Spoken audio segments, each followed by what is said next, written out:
በአንድ ወቅት ሀገሪቱን ለማስተዳደር አዛዥና ምክትል ኃላፊ ሆነው ሲሰሩ በነበሩት ሁለቱ የሱዳን ጀነራሎች ማለትም በሀገሪቱ መከላከያ አዛዥ ጀነራል አብዱል ፈታህ አልቡርሃንና በሀገሪቱ ፈጥኖ ደራሽ ኃይሎች አዛዥ ጀነራል ሙሐመድ ሐምዳን ዳጋሎ ወይም ሄሜቲ መካከል የተቀሰቀሰው የሱዳን የእርስ በርስ ጦርነት አሁንም እንደቀጠለ ነው። ከተጀመረ 2 ዓመት ከአንድ ወር ያለፈው የሱዳን የእርስ በርስ ጦርነት ከ150 ሺህ በላይ የሚሆኑ ዜጎችን ሕይወት ቀጥፎ ሚሊዮኖችንም ለስደትና ለከፋ ሰብአዊ ቀውስ ዳርጎ አሁንም ያለምን መሻሻል ውድመት እያስከተለ ቀጥሏል። ሱዳንን የጦር አውድማ ህዝቧንም የጥይትና የረሃብ ሰለባ አድርጎ የቀጠለው የሁለቱ ጀነራሎችና አንጃዎቻቸው ፍልሚያ በሁለተኛ ዓመት የመታሰቢያ ቀኑ ሁለተኛ መንግስት የተመሰረተበት ዕለት እንደነበረም የሚታወስ ነው። በሀገሪቱ ሁለተኛው መንግስት በይፋ መቋቋሙ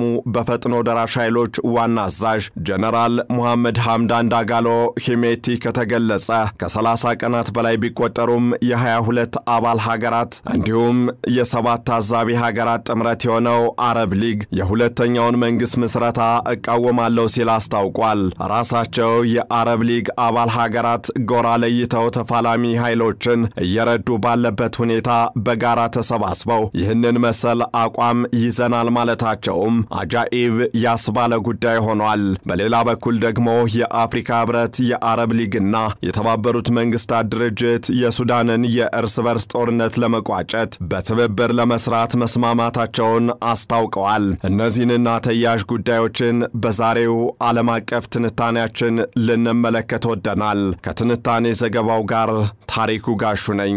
በዳቦ ዋጋ መጨመር ምክንያት በአውሮፓውያኑ 2018 የተቀሰቀሰው የሱዳን ህዝባዊ አመጽ ለ8 ወራት ቀጥሎ በኋላም የሀገሪቱ መከላከያ ጣልቃ በመግባቱና መፈንቅለ መንግስት በማካሄዱ ለ30 ዓመታት የዘለቀው የኦማር አልበሽር መንግስት መገርሰሱ የቅርብ ጊዜ ትዝታ ነው።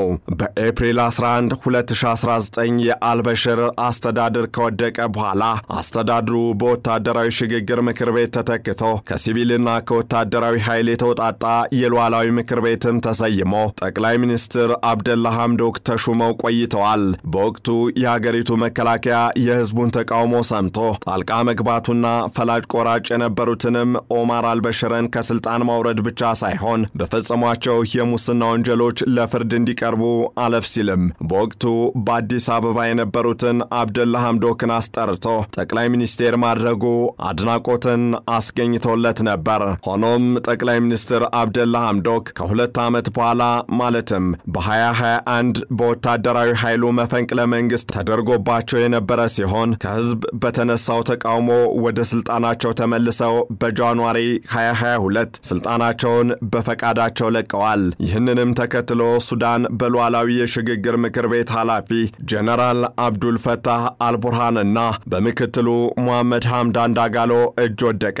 ሆኖም በሁለቱ ከፍተኛ አዛዦች ማለትም በሱዳን መከላከያ ኃላፊውና በፈጥኖ ደራሽ ኃይሎች አዛዥ ጀነራል ሙሐመድ ሐምዳን ዳጋሎ መካከል መተማመንና አብሮ መቀጠል አልተቻለምና ኤፕሪል 15 2023 ጦርነቱ ፈነዳ። በዚህ መልኩ የተጀመረው የሱዳን የእርስ በርስ ጦርነት ያለምን ታላቁን ሰብአዊ ቀውስ አዋልዶ ሁለተኛ መንግስትንም ለሱዳናውያንና ለዓለም እንካቹ ብሏል። የአልበሽር ቀኝ እጅ የነበረው የፈጥኖ ደራሽ ኃይሉ ህዝብ ያመረረለት ደግሞ ከሀገሪቱ መከላከያ ጋር ሆኖ አልበሽርን አሽቀንጥሮ በመጣል ተባባሪ የነበረውን የፈጥኖ ደራሽ ኃይል የሚመሩት ጀነራል ሙሐመድ ሐምዳን ዳጋሎ በጦርነቱ ሁለተኛ ዓመት መታሰቢያ ዕለት አዲስ መንግስት መዋቀሩን ይፋ ሲያደርጉ በዓለም አቀፉ ማህበረሰብ ዘንድ የሚገባውን ያህል ትኩረት ያገኘ አይመስልም ነበር። ሆኖም ከወር በኋላ ስብሰባውን ያደረገው የአረብ ሊግ በሱዳን ሁለተኛ መንግስት መዋቀሩን እንደሚቃወም አስታውቋል። 22 አባል ሀገራትን በአባልነት ያቀፈውና ሱዳንንም ጨምሮ ሳውዲ አረቢያን፣ ግብፅን፣ የተባበሩት አረብ ኤሚሬቶችን እንዲሁም ሞሮኮንና ኳታርን ከዚያ አለፍ ሲልም ሌሎች ሀገራትን የያዘው አረብ ሊግ ጉባኤ ቅዳሜ ዕለት የተጠናቀቀ ሲሆን ትላንት ባወጣው መግለጫም በሱዳን ትይዩ ወይም አማራጭ መንግስት ለማቋቋም የሚደረገውን ማንኛውንም ሙከራ ህገወጥ ድርጊት ነው ሲል ኮንኗል። የአረብ ሊግ ዋና ጸሐፊ ቃል አቀባይ የሆኑት አምባሳደር ጀማል ሩሽዲ በኢራቅ ባግዳድ በተካሄደው ጉባኤ በሱዳን ትይዩ መንግስት ለመመስረት የሚደረግ ሙከራ ህገወጥ ተደርጎ እንደሚወሰድና ተቀባይነትም እንደማይኖረው ሀገራቱ በአንድ ድምጽ ወስነዋል ብለዋል። አምባሳደሩ አባል ሀገራቱ ለሱዳን መንግስት ተቋማት ያላቸውን ድጋፍ በመግለጽ ያንጸባረቁ ሲሆን ተቋማቱን ለማፍረስ ተገዳዳሪ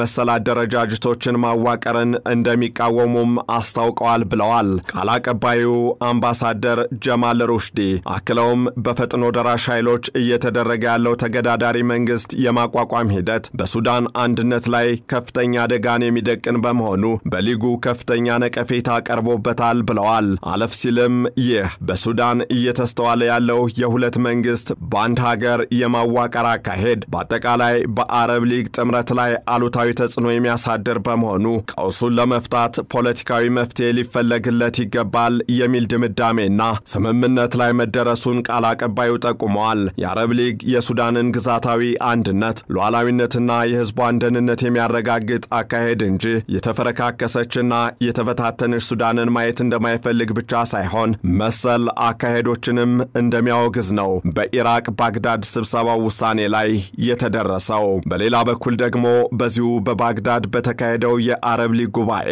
ጎን ለጎን በተደረገ ምክክር የአፍሪካ ህብረት፣ የአረብ ሊግና የተባበሩት መንግስታት ድርጅት የሱዳንን ጦርነት ለመቋጨት ኃይላቸውን አስተባብረውና ጥረታቸውንም አቀናጅተው ለመስራት ቃል መግባታቸውም ሌላኛው ትኩረትን የሳበ ጉዳይ ሆኗል።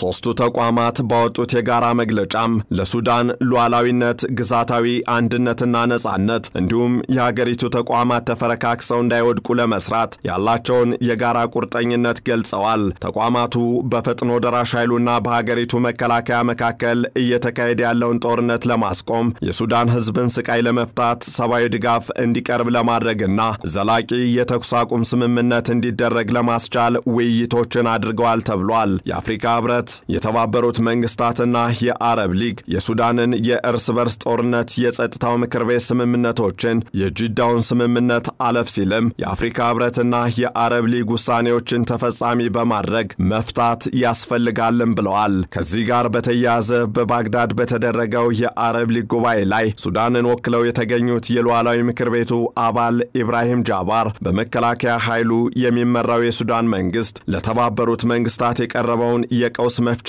ኢኒሺዬቲቭና ከዚህ በፊት በሳውዲ አረቢያና አሜሪካ አደራዳሪነት በ2023 በተደረሰው የተኩስ አቁም ስምምነትና የንጹሃን ጥበቃ ውሳኔዎች ተግባራዊነት ያለውን ቁርጠኝነት አረጋግጣለሁ ብለዋል።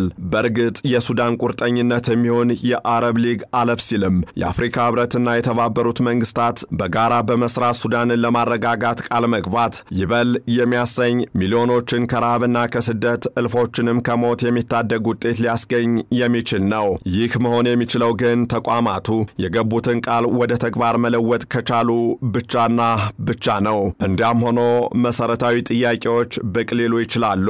ለመሆኑ የአረብ ሊግ አባል የሆነችው የተባበሩት አረብ ኤሚሬቶች የሱዳን ፈጥኖ ደራሽ ኃይሎችን ከድሮን እስከ ስንቅና ትጥቅ ድረስ እየረዳች ባለችበት ሁኔታ በዚህም ከሱዳን መንግስት ጋር ተቃርኖ ውስጥ ገብታ ኤምባሲዋን ዘግታ ባጸፋውም የሱዳንን የቆንስላ ጽሕፈት ቤት ሰራተኞች አባራና ስራ ባለበት ሁኔታ የፈጥኖ ደራሽ ኃይሉ የአፍሪካ ህብረት አባልም የአረብ ሊግ አባልም የሆነችውን ግብፅን ለአልቡርሃን መንግስት ድጋፍ ሰጭና ሲል እየኮነነ ባለበት ሁኔታ ለውጥ ማምጣት ይቻላልን? ጦርነቱን እናስቆማለን በሚሉ ጥምረቶች ውስጥ ያሉ ሀገራት ተፋላሚ ኃይሎችን በትጥቅም በስንቅም እየደገፉ ባለበት ሁኔታስ ዘላቂ ሰላምን በእርግጥ ማስፈን ይቻላልን? የሚሉ ጥያቄዎች ሊነሱ የሚችሉበት እድል ሰፊ ነው። እናም የአፍሪካ ህብረትም ሆነ የአረብ ሊግ አሊያም የተባበሩት መንግስታት ድርጅት በተናጠልም ሆነ በጥምረት ስራቸውን እንሰራለን ብለው ሲገልጹ ለዓላማቸው ተፈጻሚነት ምን አይነት የማስፈጸሚያ እርምጃዎችንና ስትራቴጂዎችን ቀርጸው ይሆን የሚለውም ሌላው ሊከተል የሚችለው ጥያቄ ነው። ጊዜ ለሁሉም ምላሽ ይኖረዋል። ይህንን ዓለም አቀፍ ትንታኔ ስናዘጋጅ ቢቢሲ፣ ሮይተርስ እንዲሁም ሱዳን ትሪቡንን በዋቢነት ተጠቅመናል።